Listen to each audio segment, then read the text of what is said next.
Aloha. Manchmal versuche ich ein Spiel zu beschreiben, es zu loben, seine Bedeutung zu ermessen und muss dabei jedoch immer bedenken, wie viel daran ist nun eigentlich verklärte Nostalgie und wie viel daran ist wirklich von Gehalt.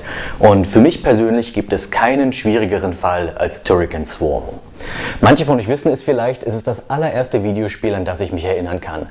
Wenn ich an meine früheste Kindheit denke, dann denke ich an den Traumzauberbaum, an Hero Turtles und an Turrican 2. Und in solch schwierigen Fällen ist es vielleicht am allerbesten, sich einfach mal Hilfe zu holen. Hey du da Kleiner, was fällt dir zu Turrican 2 ein? Turrican 2 ist sowas mit Abbauen. So kämpfen und abschießen. Das finde ich aber eigentlich doof. Psst. Das ist so wie ein Steuerknüppel. Und dann drückt man vorne auf so einen Knopf und dann macht er einen Feuerstrahl. Besser hätte ich es auch nicht ausdrücken können. Aus dir wird mal was, Kleiner. Wobei, vielleicht kann man fairerweise doch noch 1-2 Punkte mehr erwähnen. Und übrigens, frohe Weihnachten. Naja, für nostalgisches Geschwärme habe ich ja zum Glück ein eigenes Format kreiert. Also auf geht's mit dem Kultspiel Turrican 2.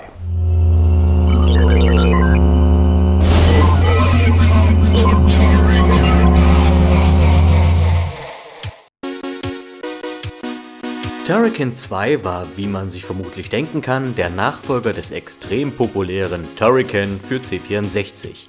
Manche Leute mögen den ersten Teil lieber, weil der quasi Manfred Trenz in Reinform ist. Trenz war der Oberguru vieler Klassiker, der sich durch seinen ganz eigenen Stil auszeichnete. Doch für mich ist das so eine Alien 2, Terminator 2 Sache. Der erste Teil ist zweifelsohne ein Meilenstein, doch die Fortsetzung ist der Blockbuster. Und hier im Speziellen die Amiga-Fassung statt der C64-Version. Aber setzen wir uns zunächst mal mit dem kritischen Auge des Nichtkenners auseinander, denn das ist natürlich einer der interessantesten Aspekte. Jüngere Spieler sollten immer kritisch hinterfragen, ob ein Klassiker mehr als nur Nostalgie ist, und der Nostalgiker sollte bereit sein zu reflektieren und seinen Standpunkt gegebenenfalls zu verteidigen, wenn er denn etwas vorzubringen hat. Also welches sind die 2 häufigsten Punkte, die ich so höre, wenn jemand Turrican in Frage stellt? Nummer 1, was ist daran so besonders? Ist doch eigentlich wie Contra. Nummer 2, was ist daran so besonders? Ist doch eigentlich genau wie Metroid. Und genau das ist doch der Punkt. Contra und Metroid, was haben diese beiden Spiele gemeinsam? Genau, absolut nichts, außer dass der Held halt schießen kann. Warum werden sie dann beide als Vergleich für Turrican herangezogen? Weil sich das Spiel an den besten Aspekten aus 2 Welten bedient und daraus etwas Neues und gar Töftes strickt. Es nimmt sich die schnelle, anspruchsvolle Action des Run-and-Gun-Genres und verknüpft sie mit dem komplexen Leveldesign und dem Erkunden in Metroid. Denn, seien wir mal ehrlich, niemand, behaupte ich mal, spielt Metroid wegen der Action, sondern für das brillante Dungeon-Crawling, also das Verlieskraulen. Warum klingt das wie eine Umschreibung für Petting? Weil's geil ist, also genau wie Turrican. Die Handlung der Turrican-Spiele ist übrigens egal. Mir zumindest. Ich weiß, die haben eine Story, aber alles, was du wissen musst, ist, du bist ein krasser Typ, der auf einem feindlichen Planeten gelandet ist und dort die gefährlichen Maschinenwesen und ihren Anführer The Machine zur Strecke bringt. Dazu bedient sich der Held verschiedenster Waffengattungen, die da wären Multiple, Laser und Balls. Balls sind, abhängig von der Situation, eigentlich gar nicht so scheiße. Sie sind einfach nur uncool. Ich meine, hey, willst du den Streuschuss, der dir viele lästige Gegner vom Hals hält? Oder möchtest du gebündelte Vernichtungspower, die die meisten Feinde in Form eines Lasers mit einem Schuss erledigt? Oder willst du einen nervigen Flummi? Aber ja, tatsächlich gibt es einige Passagen im Spiel, wo du froh sein kannst, Balls zu haben. Gerade in den wunderbaren Flugabschnitten, zu denen ich später noch komme, und in labyrinthischen Leveln wie The Wall. Wortwörtliche Balls-to-the-Wall-Action also. Ich glaube, ein anderer Grund, warum ich diese Waffe eher meide, ist, dass sie in Bosskämpfen keine Vorteile bringt. Endgegner haben meist nur eine Trefferzone und da willst du entweder Multiple, um leichter zu treffen, oder Laser, um mehr Schaden zu erzielen. Und Turrican findet mehr als nur einmal Wege, um dir möglichst ungünstig Balls in den Weg zu werfen, kurz vor dem Bosskampf. Dennoch, jede der 3 Waffengattungen hat ihren Wert und deine Aufgabe ist es herauszufinden, wann du welche einsetzen solltest. Faustregel bleibt jedoch, im Zweifelsfall immer zum Laser greifen, denn gerade im Vergleich zu Turrican 1 wurde der Laser mächtig aufgewertet, wenn du ihn aufwertest. Damit meine ich, du kannst jede der Waffen verbessern und in Teil 1 war es so, dass der Laserstrahl mit jedem Upgrade einfach länger wurde. Das klingt erstmal gut, war aber leider eher unnütz, denn die meisten Gegner nahmen davon trotzdem nur einmal Schaden. In Teil 2 hingegen wächst der Laser senkrecht und deckt so einen viel größeren Schadensbereich ab. Die Schussfrequenz bestimmt der Spieler übrigens selbst. Und nein, das ist nicht selbstverständlich. Im Gegenteil, die meisten Run-and-Gun-Spiele schreiben dir vor, wie schnell hintereinander deine Geschosse lossausen. In Turrican 2 machst du das Ganze allein, und zwar dadurch, wie schnell du in der Lage bist, den Feuerknopf auf deinem Joystick zu drücken. Du kannst entweder ganz entspannt kämpfen oder in kniffligen Situationen wie irre draufhämmern und dich dadurch befreien. Da ist es übrigens nett, dass viele Joysticks über den Dauerfeuerknopf verfügen. Nur einen Nachteil hat das. Du kannst bei Dauerfeuer nicht den Rundumschuss nutzen, denn der erfordert Gedrückthalten der Schusstaste. Dieser Rundumschuss ist neben den 3 Grundwaffensystemen eine weitere Möglichkeit, sich zu verteidigen. Und vor allem eines der Markenzeichen von Turrican. Einerseits, weil es ein Gimmick ist, das sonst niemand hatte, und zweitens, um mit den butterweichen Animationen des Spiels anzugeben. Der Rundumschuss lässt sich wie die anderen Waffen auch noch weiter verbessern und kommt bei schwer zu erreichenden Feinden zum Einsatz oder um Wege freizulegen. Zu guter Letzt im Turricanschen Waffenarsenal sind die Powerlines. Das sind 2 Wände, die alle Gegner auf dem Bildschirm treffen, sofern diese nicht durch ein Hindernis geschützt sind. Die Lines sind so etwas wie eine Superwaffe, um entweder Bosse zusätzlich zu schädigen oder um brenzlige Situationen zu klären. Darum bekommt der Held davon auch nur 3 pro Leben und muss sich diese einteilen, sofern er unterwegs nicht noch weitere einsammelt. Die Lines liegen übrigens nicht auf dem Joystick, sondern auf Space, weshalb Turrican-Spieler immer einen Fuß auf der Leertaste haben. Und bleiben wir doch gleich bei der Steuerung. Ich muss sagen, es ist verflucht ungewohnt, nach so langer Zeit wieder per Joystick zu spielen. Ich komme damit nur noch mäßig klar, weshalb ich froh bin, dass es auch Gamepads für Amiga gab. Anderer Grund, warum man heutzutage eher selten noch mit Joystick spielt, ist nun ja, der Amiga war gewissermaßen ein Killer für die armen Geräte. Speziell Mortal Kombat 1 mit seinem Test Your Might Joystick-Gerüttel, das war der wahre Fatality. Das Handling der Figur funktioniert ausgezeichnet und präzise und es hat dieses spezielle Gefühl von völliger Kontrolle, die viele der besten Jump'n'Runs auszeichnet. Ihr wisst schon, hoffentlich. Wenn du nicht einfach nur springst und dann komme was da wolle, sondern du springst und kannst noch im Sprung die Höhe und die Landung justieren.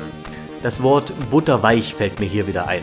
Dazu kommen noch solche kleinen Feinheiten, zum Beispiel, dass die Sprungkraft stark verringert wird unter Wasserfällen. Wobei ich da auch ehrlicherweise anmerken muss, dass sich die Hüpffähigkeit aus einem Wasserbecken heraus hingegen gar nicht ändert. Aber was ich eigentlich sagen will ist, diese präzise Sprungmechanik ist bitter nötig, wenn man die riesigen Level erkunden möchte, und hier setzt nun der Metroid-Aspekt ein. Turrican 2 verfügt über einen linearen Ablauf von Leveln, also Level für Level für Level, aber die Route in diesen Leveln hat zig Gabelungen. Die Herausforderung besteht einerseits, den richtigen Weg zu finden, und andererseits, sich selbst immer mit Upgrades und Heilung fit zu halten. Beides erreicht der Spieler durch Erforschen. Kleines Beispiel aus Level 1. Gehst du einfach nur von links nach rechts, so gelangst du an eine Stelle, wo ein starker Wind aufkommt. Den sendet dir der Zwischenboss, damit du hier nicht weiter kannst. Also fängst du an, dich nach Alternativen umzusehen, bis du entdeckst, dass unterhalb eines Wasserfalls ein geheimer Tunnel liegt, durch den du den Windabschnitt unterwanderst und dann später bei dem Zwischenboss wieder rauskommst und ihm eins auf die Mütze gibst. Dem Robo-Indianer, der für mich ikonischste Boss der Reihe. Das ist das gütige Los von Level 1 Endgegnern. Jeder erinnert sich an Vulgor oder Goma, aber niemand denkt je an Cybermax oder Barinade. Die Bosse in Turrican 2 sind durchweg einprägsame Begegnungen, vielleicht mit Ausnahme von dem Robo-Auge, das ist eher lahm. Erinnert mich an das blöde Auge aus Monster Rancher, das war auch lahm. Highlight vom Design her ist für mich der Grabscher.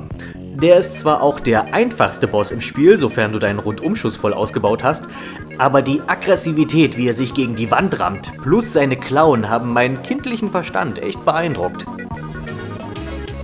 Die normalen Gegner, die man so unterwegs trifft, sind ebenso ein Blick wert.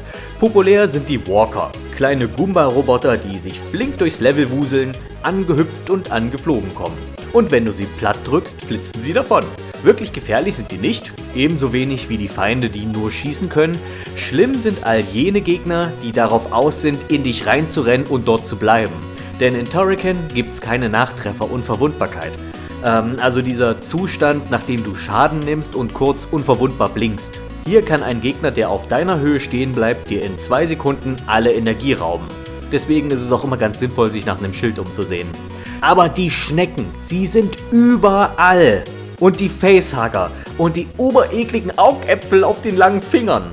Die Macher waren auf alle Fälle Horrorfans mit ihren Alien- und Reanimator-Monstern. Und wenn du gerade kein Schild hast, dann hilft nur noch das Rad.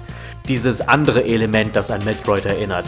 Die Turrican-Rüstung kann zu einem Rad werden, herumrollen und dabei Minen legen. Das Rad ist jedoch deutlich schneller und dynamischer als der Morphball und kann bei Unvorsicht schnell im Abgrund landen.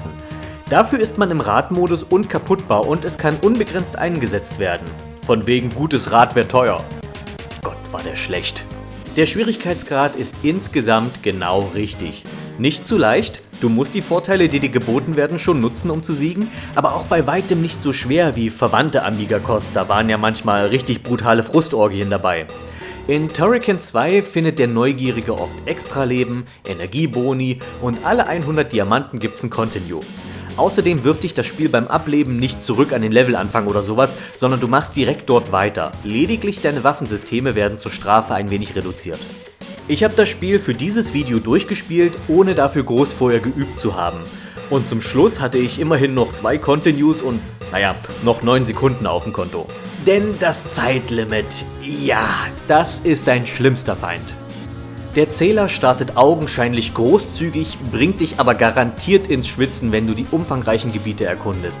Gerade die späteren Level können absurde Ausmaße annehmen in ihrer Struktur. Zumindest bleibt das Spiel aber fair, wenn es dir neue Stolpersteine in den Weg äumelt. Siehe dazu The Wall, also nicht den Bodyguard von Berlin, sondern das Level. Direkt am Start des Abschnitts konfrontiert es dich mit einer zerstörbaren Wand und einer falschen Wand, durch die du erstmal durch musst, bevor du überhaupt das Level anfangen kannst.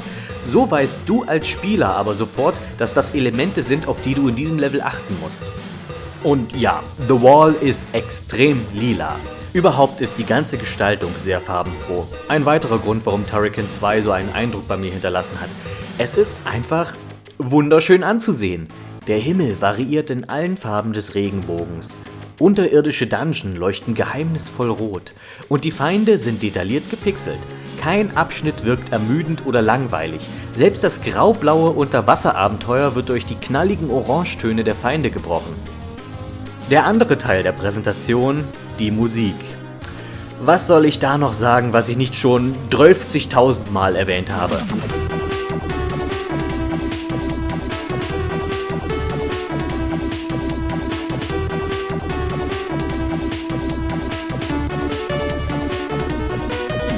Das hier ist Chris Hülsbecks populärste Arbeit und das zu Recht. Jedes Level hat sein eigenes Thema, nicht nur einfach jede Welt oder so. Jeder Unterabschnitt ist individuell vertont. Sogar innerhalb der Level ändert sich die Musik je nach Kontext.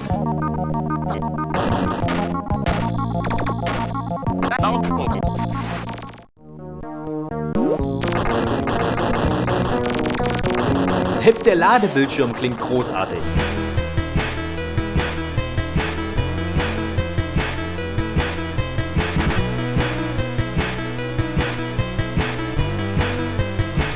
Dieser Soundtrack hat den jedes anderen Spiels, was zu der Zeit auf den Markt kam, in den Schatten gestellt. Alles aus dem Amiga rausgeholt und dem Meister lebenslange Fans beschert, denen er diese Musik immer und immer wieder in neuer Form verkaufen kann. Erst kürzlich hat Hülsbeck einen erfolgreichen Kickstarter durchgezogen, um Turrican mit einem großen Orchester zu interpretieren. Yay! Diese Klanguntermalung hat den Charakter des Spiels mehr geprägt als jede Hüpfeinlage oder jedes nette Gimmick. Allein die Untermalung der Fluglevel. Die Fluglevel. Krasse Brüche mit dem Gameplay sind ja immer riskant, aber hier hat es sich ausgezahlt. Man merkt, dass die Macher bereits erfahren waren mit dem Genre des 2D-Weltraum-Shooters. Mit Katakis hatten sie ja bereits einen Hit in der Richtung gelandet. Dazu bieten diese 3 Raumschiff-Abschnitte eine Menge Abwechslung. Nicht nur vom restlichen Spiel, sondern auch innerhalb dieses Einschubs.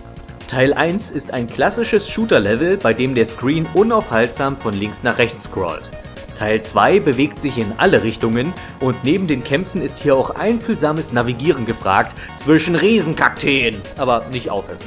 Der Boss hier schießt in seiner Niederlage noch auf den Torri und beschädigt dessen Schiff für Teil 3, wo die Bremsen kaputt sind und du im Affenzahn zu Hülsbecks kreischenden Synthie-E-Gitarren durch enge Tunnel rast.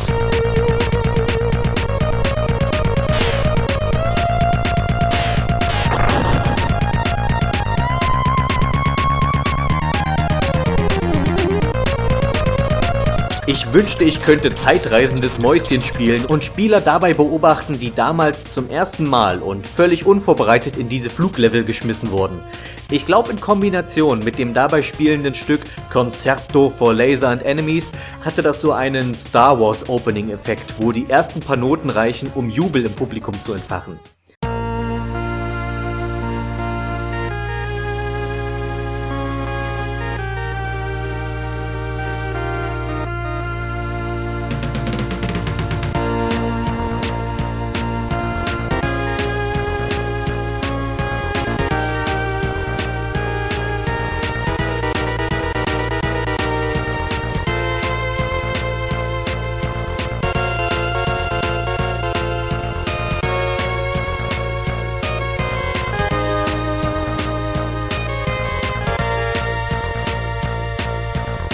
Ich hoffe, ich konnte nun einigermaßen erklären, warum Turrican 2 für mich nicht nur ein, sondern das Kultspiel ist. Starkes, actionreiches Gameplay, tolle Musik, früh 90er Jahre High-End-Grafik und vor allem eine unverwechselbare Identität. Noch Fragen? Erklär mir mal, was ein Flugsimulator ist. Na, das gleiche wie Turrican 2. Dann finde ich einen Flugsimulator auch doof.